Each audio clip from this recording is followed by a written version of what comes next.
مرة صبي صغير فتح الباب على أهله بدون ما يدق، كانوا بوضع غير مستتب بيصنعوا بشر. فقال لهم شو عم تعملوا؟ قالوا له شو عم تعملوا؟ قالوا له عم نعمل لك خي. اوكي ظهر. بعد مرة تانية فتح الباب كمان بدون ما يعطي خبر. شو عم تعملوا؟ قالوا له عم نعمل لك اخت. مرة ثالثة فتح الباب لقوهم بغير وضعية، دوغي ستايل. ظهر ما حكي ولا كلمة، قال خي عم يعملوا لي كلب.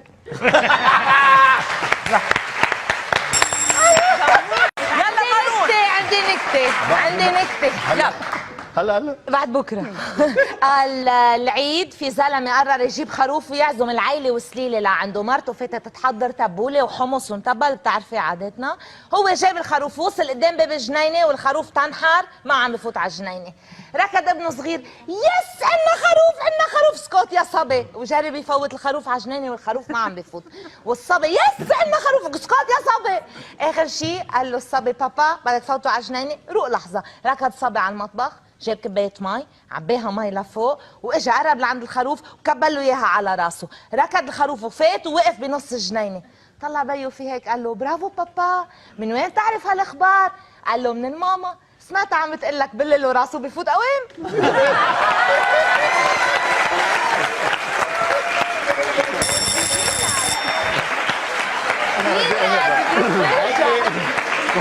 واحد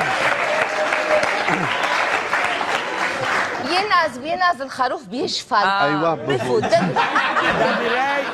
واحد الواحد عنده خصلة تيك بيعمل هيك كل الوقت. راح عم بفتش على الشغل، فات على شركة قال لهم في شغل لإلي؟ قالوا له شو بتشتغل حضرتك؟ شو بتعرف تعمل؟ قال لهم هيدي السي في تبعيتي تفضلوا. شافوها هيك قالوا له ايه في شغل لإلك، بس انه ما فيك تجي تشتغل عنا وكل الوقت تعملنا هيك. قال لهم لا انا هلا هيك مش دايما. قالوا له ليه شو بصير؟ قال لهم باخذ حبتين بانادول بيمشي حالي. قالوا له طيب فرجينا كيف، ما فينا نخاطر ونوصفك. وقف هيك بلش يشيل من جيبته كمشة بريزرفاتيف، من جيبته الثاني كمشة بريزرفاتيف، من هون من هون، الجاكيت كذا. اخر شيء لقى بنادول، شيل اخذ حبتين مشي حاله. قالوا له بس ليش كل هالبريزرفاتيف انه تستعملون كلهم؟ قال لهم صراحة لا، بس انا بفوت على الفرماشية بقول لها بدي علبة بنادول تعطيني بريزرفاتيف.